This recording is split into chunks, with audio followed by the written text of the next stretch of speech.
नमस्कार दोस्तों, क्राइम तक में आप सबका स्वागत है। मैं हूं सुप्रतिम बैनर्जी। आपको पता है, जो लोकल ट्रेन्स हैं मुंबई की, वो मुंबई की लाइफलाइन के नाम से जानी जाती है, इसलिए कि हर रोज़ हज़ारों लोग इन ट्रेनों से ट्रैवल करते हैं, अपनी अपनी मंजिल तक पहुंचते हैं, वापस घर आते हैं। लेकिन इन्हीं मुंबई में ये जो ट्रेनें चलती हैं, इसके इर्द गिर्द बहुत सी आपराधिक घटनाएं भी होती हैं, और ख़ासकर रेलवे स्टेशंस पर और रेलवे स्टेशन के इर्द गिर्द के जो रिहायशी इलाके हैं, बस्तियां हैं, वहाँ पर बहुत सारे ऐसे क्रिमिनल एलिमेंट रहते हैं जो इन ट्रेनों से ट्रैवल करने वाले लोगों को अक्सर टारगेट करते हैं, उनसे लूटपाट करते हैं। ऐसी ही एक घटना 25 मार्च सोमवार, इसी साल की बात है, 25 मार्च को हुआ ये कि डोंबिवली कल्याण का जो रेलवे रूट है, रेलवे ट्रैक है, वहाँ से एक लोकल ट्रेन गुजर रही थी, और उस ट्रेन में खड़ा एक नौजवान जिसका नाम है जाहिद जैदी, ये अपने मोबाइल फ़ोन से अपना एक सेल्फी वीडियो शूट कर रहा था। ट्रेन गुजर रही थी, बहुत तेज़ नहीं थी, कल्याण रेलवे स्टेशन के पास की ये बात है। धीरे धीरे चल रही थी ट्रेन, बाहर से हवा आ रही थी, बाल उड़ रहे थे, यंग लड़का था, सेल्फी वीडियो बना रहा था, बालों पे हाथ फेर रहा था। आपको पता है ये आजकल का शगल है, और हर दूसरा नौजवान आपको ऐसा ही कुछ करता हुआ नज़र आ जाएगा। तो वो जाहिद जैदी भी ऐसा कर रहा था, और वो ये सब कुछ कर रहा था ट्रेन की बोगी के बिल्कुल अंदर में नहीं, बल्कि गेट के पास, दरवाजे के पास।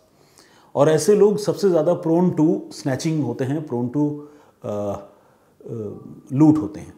तो जब जाहिद इस तरह से अपना एक सेल्फी वीडियो शूट कर रहा था, बाहर से किसी ने हाथ मारा और उससे उसका मोबाइल फ़ोन छीनने की कोशिश की। लेकिन जैसा कि मैंने आपको बताया कि आजकल के लड़के स्मार्ट भी बहुत हैं, तो Zahid was smart enough to prevent the attack. उसने क्या किया, फ़ोन वो बड़ी कैजुअली नहीं बल्कि बहुत सख्ती से उसने पकड़ रखा था, और जब लड़के ने उस पर अटैक किया तो जाहिद सतर्क हो गया। उसने फ़ोन और अच्छी तरह से ग्रिप कर लिया, और जो भी रॉबर था वो फ़ोन छीनने में कामयाब नहीं हो पाया। उसकी कोशिश बेकार चली गई, और ट्रेन आगे बढ़ गई। तो फिर लोग चिल्लाने लगे, जाहिद को भी लोग सुझाव देने लगे कि अरे ऐसा मत करो, अंदर आ जाओ, दरवाजे के पास क्यों खड़े हो, फ़ोन लेकर नहीं खड़ा होना चाहिए। तो जाहिद आकर बैठ गया। इसके बाद कुछ देर तो उसे संभलने में ही लगे, और उसके बाद जाहिद ने जब अपना मोबाइल फ़ोन चेक किया, वो वीडियो जो वो शूट कर रहा था उसे जब चेक किया, तो उसने देखा कि उस वीडियो में उस लड़के का चेहरा साफ साफ कैद हो गया, जिस लड़के ने उससे मोबाइल फ़ोन छीनने की कोशिश की थी। यानी सेल्फी वीडियो में एक्सीडेंटली उस चोर का, उस स्नैचर का वीडियो भी आ गया, उसके भी कुछ फ्रेम जो है वो कैद हो गए। जाहिद घर गया, क्योंकि ऐसी कोई बहुत बड़ी घटना हुई नहीं थी, घटना होते होते बाल बाल वो बच गया था। लेकिन उसने सोचा कि इस मामले में इंसाफ तो फिर भी होना चाहिए। उसने कल्याण रेलवे पुलिस को, मुंबई रेलवे पुलिस को टैग करते हुए ये वीडियो सोशल मीडिया पर शेयर किया, और कहा कि एक चोर ने झपट्टा मारकर उससे उसका मोबाइल फ़ोन छीनने की कोशिश की। इस वीडियो में उसका चेहरा कैद है, तो पुलिस उसे इंसाफ दिलाए, इस चोर को गिरफ्तार करे, कार्रवाई करे। जब इस तरह से जाहिद ने एक पोस्ट किया, तो जो रेलवे पुलिस है कल्याण की, वो एक्टिव हुई। और आपको जानकर अच्छा लगेगा कि आमतौर पर हम पुलिस वालों से शिकायत करते हैं ना कि ये बिल्कुल कोई काम नहीं करना चाहते और टालते रहते हैं। ये शिकायतें काफ़ी हद तक सही भी हैं, लेकिन ऐसा नहीं है कि पुलिस बिल्कुल काम नहीं करती, काम करती है, तभी हम लोग सुरक्षित भी हैं। तो ये जाहिद के इस कंप्लेंट पर कल्याण की पुलिस ने इस चोर को लोकेट करना शुरू किया। आसपास के इलाकों में पूछताछ करते ही उसके बारे में पता भी चल गया। उस लड़के का नाम था आकाश जाधव। अब ये जो आकाश जाधव है, ये उस इलाके का एक हैबिचुअल ऑफेंडर था। उस इलाके में पहले भी चोरी, झपटमारी, लूटपाट, इस तरह की घटनाओं को वो अंजाम देता रहा है, और उसके खिलाफ पहले से भी पुलिस थाने में कई मुकदमे दर्ज हैं। तो जब आकाश के बारे में पुलिस को पता चला, तो पुलिस ने फिर वो एक्शन में आई, और पुलिस ने फ़ौरन आकाश जाधव को गिरफ्तार कर लिया। अगले ही दिन, आपको जानकर अच्छा लगेगा कि अगले ही दिन पुलिस ने आकाश जाधव को पकड़ लिया, उसे गिरफ्तार कर लिया, और उसे वो वीडियो भी दिखाया जिसमें उसने लूटपाट करने की कोशिश की थी और कहा कि तुम्हें इसी मामले में पकड़ा गया है, स्नैचिंग की तुमने कोशिश की। तो वो माफ़ी वाफ़ी मांगने लगा और कहा कि साहब अब कभी ऐसा नहीं करूँगा। लेकिन जो बदमाश लोग होते हैं, हैबिचुअल ऑफेंडर होते हैं, ये उनका एक वर्किंग स्टाइल ही होता है। पुलिस को देखते ही माफ़ी मांगने लगते हैं, फिर जैसे ही पुलिस छोड़ती है वो फिर से शेर बन जाते हैं। तो ये आकाश जाधव ने इस तरह की हरकत की, लेकिन पुलिस ने उसके साथ सख्ती से पूछताछ की और उसे इस केस में तो गिरफ्तार किया है और उससे कहा कि ये बताओ तुमने अभी हाल के दिनों में और क्या क्या किया, कोई और लूटपाट की घटना, कोई छिनतई, कोई झपटमारी। वो लगातार इनकार करता रहा, लेकिन पुलिस जो है उसे तो पता था कि ये तो हैबिचुअल ऑफेंडर है, इसने और भी घटनाएं की होंगी, बहुत दिन बाद पकड़ में आया है।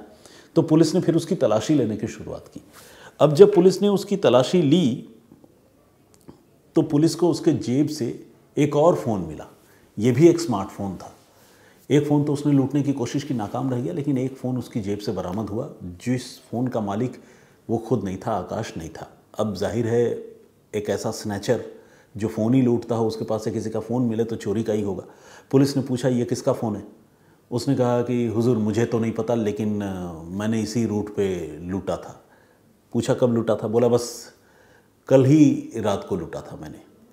जब पुलिस को ये बात पता चली तो पुलिस को बड़ी हैरानी हुई और फ़ोन उसके पास ही मिल गया। तो पुलिस ने कहा कि किससे लूटा? बोला ये तो नहीं पता साहब, क्योंकि ट्रेन से ही वो आदमी गुज़र रहा था, मैंने लूट लिया उससे। पुलिस ने उस फ़ोन को ऑन किया और फ़ोन को ऑन करके जब उस फ़ोन के मतलब उस फ़ोन में जो कॉन्टैक्ट्स हैं उनमें से कुछ कॉन्टैक्ट्स पर पुलिस ने बात की तो फिर ये पता चला कि ये फ़ोन प्रभास भांगे नाम के एक शख्स का है जो पुणे के रहने वाले हैं और वो एक बैंक कर्मचारी हैं।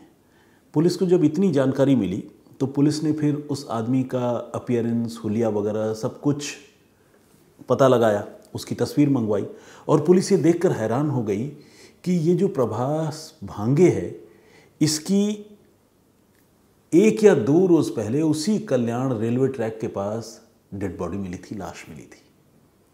अभी अपने आप में बहुत अजीब बात है, एक स्नैचर के पास उस आदमी का मोबाइल फ़ोन मिल जाता है जिस आदमी की लाश उसी रेलवे ट्रैक पर मिली थी और स्नैचर कहता है मुझे नहीं पता फ़ोन किसका है, मैंने तो बस लूटा था, मेरे पास ये फ़ोन है। अब जब प्रभास भांगे की पहचान हो गई, ये पता चल गया कि ये पुणे के रहने वाले आदमी हैं और इनसे ही वो फ़ोन लूटा गया है, तो फिर उसके घर वालों को पुलिस ने बुलाया और फिर बातचीत की। तो बातचीत से ये पता चला कि प्रभास जो है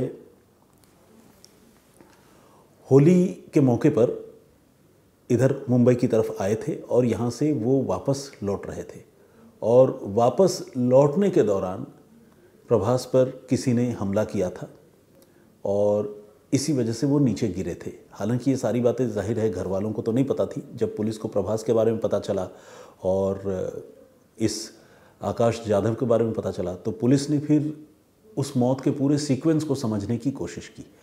आसपास के सीसीटीवी कैमरे और बाकी तमाम लोगों से पूछताछ की तो बहुत सी कहानी, काफ़ी हद तक ये कहानी साफ़ हो गई। और जब आकाश जाधव से और सख्ती की तो उसने कहा कि हाँ, हमने फ़ोन उस दिन छीना था एक आदमी से और छीनने के बाद वो आदमी जो है ट्रेन से उतरने की कोशिश कर रहा था और चलती ट्रेन से उतरते वक्त वो काफ़ी तेज़ी से नीचे गिरा भी था, लेकिन चूँकि अंधेरे का वक्त था मैंने उस आदमी को देखा नहीं और फिर मैं फ़रार हो गया, भाग गया। मुझे नहीं पता वो आदमी क्या था, कहाँ था। पुलिस को फिर बात समझ में आ गई कि फ़ोन जब प्रभास भांगे का छीना गया, आकाश जाधव ने जब फ़ोन छीना तो वो प्रभास जो है अपना फ़ोन बचाने के लिए और अपना फ़ोन हासिल करने के लिए वो रॉबर्स के पीछे भागना चाहता था, आकाश जाधव के पीछे भागना चाहता था। बहुत सारे लोग ऐसी गलती करते हैं और वो चलती ट्रेन से उतरने की कोशिश करने लगा। इसी क्रम में वो पूरी रफ्तार से और पूरे फोर्स के साथ नीचे ज़मीन पर गिरा जहाँ पत्थर में उसका सर लगा और उसके बाद प्रभास की मौत हो गई। तभी तो वो डेड बॉडी जो है एक लावारिस लाश के तौर पर ही जो है पुलिस ने रिकवर की और पहचान नहीं हो पाई थी। लेकिन अब जब आकाश गिरफ्तार हुआ और उसके पास से प्रभास का फ़ोन ही मिल गया तो फिर ये कहानी कोरिलेट हो गई और जिस आकाश जाधव नाम के चोर को सिर्फ एक स्नैचिंग के अटेम्प्ट के मामले में पकड़ा गया था, उसके खिलाफ कत्ल का और रॉबरी का एक और केस दर्ज हो गया और इसी के साथ एक ब्लाइंड मर्डर का मामला भी सॉल्व हुआ। तो ब्लाइंड मर्डर का मामला सॉल्व होने की जो बुनियादी वजह बनी वो बनी एक सेल्फी या सेल्फी वीडियो, जो भी आप कहें। आमतौर पर जैसा कि मैंने आपको बताया कि नौजवान लोगों में सेल्फ़ी वीडियोस वगैरह का बड़ा क्रेज़ है और बहुत सारे लोग इसे देखकर कई बार थोड़ा इरिटेट होते हैं, क्योंकि कई बार ऐसा भी होता है कि लोग सेल्फ़ीज़ और वीडियोस के चक्कर में न तो अपनी ज़िंदगी की परवाह करते हैं, न दूसरे की ज़िंदगी का ख्याल रखते हैं। कितने सारे एक्सीडेंट्स होते हैं आपको पता है। लेकिन कोई सेल्फ़ी वीडियो किसी ब्रूटल और भयानक जुर्म के मामले को सुलझाने का ज़रिया बन जाएगा, ऐसा जो है किसी ने सोचा नहीं था। लेकिन मुंबई का ये केस ऐसा ही था। तो यूनिक मामला है, हटकर ये केस है, तो मुझे लगा कि ये केस और ये जानकारी आप लोगों के साथ मुझे शेयर करनी चाहिए। एक स्टोरी मैंने इससे पहले आप लोगों को सुनाई थी, जो केस मध्य प्रदेश के जबलपुर का था, जिसमें एक शख्स ने अपनी पत्नी की हत्या की और हत्या करने के लिए बहुत गहरी साजिश रची। उस स्टोरी को आप लोगों ने बहुत प्यार दिया और बहुत सारे लोगों ने कमेंट्स किया। हालांकि बहुत सारे लोग हमारे दर्शक ऐसे भी हैं जिन्होंने उस केस के अंजाम को पहले ही जो है वो एज्यूम कर लिया था और करेक्टली एज्यूम किया था। उन्होंने ये समझ लिया था कि उस घटनाक्रम के पीछे जो मर्डर हुआ है उसके पीछे मरने वाली महिला के पति का ही हाथ है। तो जाहिर है, ये मुझे लगता है कि जिस तरह से हम एक एक करके क्राइम की स्टोरीज़ आपको बताते हैं और जिस तरह से क्राइम इन्वेस्टिगेशन पर और क्राइम की स्टोरीज़ पर आप लोगों की रुचि है, उससे इस तरह के रिज़ल्ट को गेस कर पाना कोई बहुत हैरानी की बात नहीं है। बेसिकली जो पुलिस भी काम करती है वो इन्हीं मेथड्स के ऊपर काम करती है, जिस तरह से हम एक एक करके स्टोरीज़ आपको बताते हैं। और कई बार ऐसी जुर्म की घटनाएं होती हैं जो होने के बाद ही हम लोग आपस में दफ्तर में भी चर्चा करते हैं, तो हम गेस करते हैं कि ऐसा हुआ होगा, और बाद में हम देखते हैं कि हाँ, जब केस सॉल्व होता है तो बिल्कुल हूबहू वही स्टोरी निकलती है जिस तरह की स्टोरी हमने पहले गेस की है। तो ये बहुत ऑब्वियस सी बात है। आप सारे लोगों का बहुत बहुत धन्यवाद और स्वागत। एंटरटेन के नाम से एक आईडी है, राजू अरोड़ा जम्मू से हैं, और उन्होंने ये लिखा है, साहब मैं भी रेगुलर लिसनर हूँ लेकिन आपको शायद मेरा नाम लेना पसंद नहीं है। क्या बात है राजू अरोड़ा साहब, मैंने आज पहला ही कमेंट आपका पढ़ा है और मुझे पूरा यकीन है कि आपको भी यकीन हो गया होगा कि मुझे आपका नाम लेना पसंद नहीं है। ये लिखना या कहना जो है वो गलत है। मुझे बहुत पसंद है सारे हमारे दर्शकों के नाम लेना, लेकिन सारे लोगों के नाम एक दिन में लेना संभव नहीं है। तो बहुत बहुत स्वागत आपका, बहुत धन्यवाद आपका। एक हमारे दर्शक हैं, उन्होंने दीपक फौजी बुलंदशहर का पता नहीं क्या, जो हो गए एक दूसरे के जान के दुश्मन बन गए। एनीवे, उन्होंने बहुत सारी बातें लिखी हैं, मैं तसल्ली से ये कमेंट पढ़ूंगा। हमारे एक यूज़र हैं, उन्होंने अपना नाम नहीं लिखा है। विजेंद्र सिंह जी का कमेंट है, और इसके अलावा जूनागढ़ से जेके चांडेगड़ा रेगुलर कमेंट करते हैं, स्वागत है आपका। डीएस भक्ति के नाम से हमारे एक दर्शक हैं, उन्होंने नमस्कार सर कहा है। अंकित जायसवाल ने भी कमेंट किया है, big fan of you. And Shams ji उन्होंने लिखा है, thank you very much. Shivam Dhruv Chhattisgarh से इन्होंने भी कमेंट किया है। विजय हंसदा ये झारखंड से हैं, और आपकी कहानी सुनने के बाद ही सोता हूँ, ऐसा उन्होंने कहा। और उन्होंने ये भी कहा है कि वो पुलिस में है। अरे क्या बात है, एक तो आप पुलिस में हैं तो obviously crime investigation, crime reporting, इन सारी चीज़ों से आपका वास्ता पड़ता ही होगा। और दूसरा, आप झारखंड से हैं, तो मेरा तो जिसे कहते हैं ना कि दिल के तार जुड़े हैं हंसदा साहब आपसे। बहुत स्वागत आपका। गौरव सैनी ने भी कमेंट किया है, बहुत बहुत स्वागत आपका। इन्होंने कहा कि कौन कौन शुरू में ही समझ गया था कि पति शुभम ही कातिल है। उमेश भूया जी ने भी कमेंट किया है, बहुत स्वागत आपका। नवीन शर्मा ने कमेंट किया है, थैंक यू वेरी मच। फैक्टन के नाम से एक आईडी है, और इन्होंने बहुत डांट डपट वाले अंदाज में मुझे कहा है कि ओए रोज़ वीडियो डाला कर। ठीक है मालिक, कोशिश तो करूँगा। हालांकि हफ्ते में 2 दिन छुट्टी होती है, 2 दिन छुट्टी का हक मेरे हिसाब से मुझे भी है, आप इसको कंसीडर कीजिए। सिमी भसीन ने भी कमेंट किया, उन्होंने वेरी सैड स्टोरी लिखा है। काके चौधरी ने सर जी राम राम कहा है, और शोभा सिंह हेलो सर नमस्कार लिखती हैं। बहुत धन्यवाद आपका सारे लोगों का। बहुत सारे लोगों ने कमेंट किया है, सारे लोगों के नाम और कमेंट्स एक साथ तो पढ़ नहीं सकता, लेकिन मैं सारे कमेंट्स पर्सनली ज़रूर पढ़ता हूँ। तो खैर, आज के लिए इतना ही। फिर हाजिर होऊंगा किसी और कहानी, किसी और वाक्य के साथ। तब तक अपना बहुत ख्याल रखिए, सुरक्षित रहिए। जय हिंद, जय भारत।